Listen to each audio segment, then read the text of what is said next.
Look around you. Everything that you see was either designed or grown.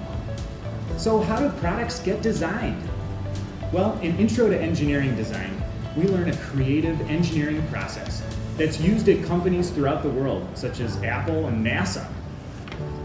You know, there's a zillion different ways you could design most things. If you think about it, tables, chairs, bicycles, toothbrushes, cell phones.